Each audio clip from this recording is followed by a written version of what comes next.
asked our fellow countrymen and women, yung mga kababayan po natin, kung ano po yung hinihiling nila sa inyo po in your first 100 days in office. And ito po yung summary po ng survey. And thank you so much, Mr. President, for giving time to read all their concerns. Kasi po, sir, marami pong ina-apping ng government agencies. And example po, yung sa GSIS, halimbawa, matagal na pong empleyado yung mga magulang nila, pero after so many years, wala pa rin pong benefits hanggang sa nagkasakit na po. And all they wanted was for you to read ito pong kanilang mga kahilingan po, Mr. President. Well, actually, you can reduce it into sentences. It's crime and corruption. Itong lahat dito. Matutupad ang death penalty. Isa yan. I am for it. As a matter of fact, I am the exponent of this penalty at this time of our lives, sa ating generation. Pero this has to pass Congress.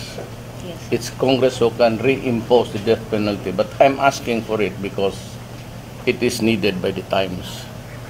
Yung iba, may I just be allowed also to, inosente talaga ako dito, mon, tanggalin ang provincial rate Ay, yung sinasabi po ng mga empleyado, sir, na yung Manila rate and provincial rate to po yung sweldo may nila. disparity. Opo, para hindi na raw po sila kailangan lumuwas pa po ng Manila, para doon na lang po sila sa mga probinsya nila magtrabaho para makasama po nila yung mga mahal po nila sa buhay. You want equality in the rates, Yes. wage, ano yan eh.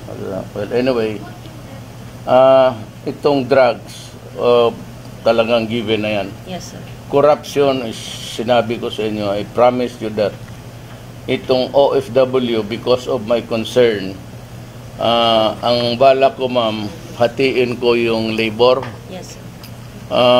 Ang labor, mag-create ako ng bagong department to be known as the Office of Filipino whatever, overseas workers.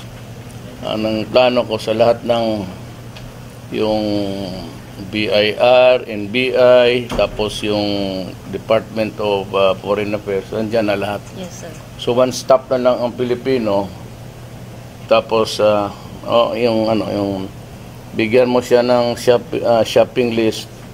Once ma-provide na niya yan, ipasok niya doon sa window, then sabihin ko sa lahat ng gobyerno na huwag dagdagan, walang alisin doon sa listahan, pwede na magbalik-balik.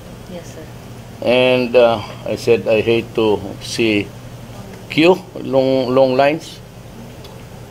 Sabi ko, pag nagbigay mo doon, I want it done manually kasi kung sa computer kasi na-erase. Yes, sir. Na I received this the applicants of Miss Cruz, tapos bigyan ka na ng parang tab na be back at this day at this hour. Yes, makikita nila yung workload ng departamento, maybe come back next week at this time at ma-release na. Wala nang, ayaw ko na nang magtatakbo-takbo pa ang Pilipino. Yes, sir. Mga solusyon sa traffic, ma'am, I would need extraordinary powers really to do it.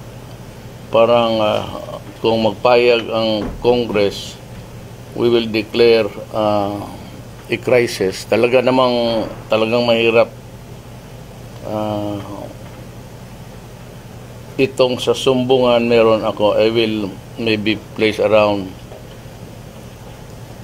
7 or 10 persons to man 24 hours a day, direkte sa akin mismo.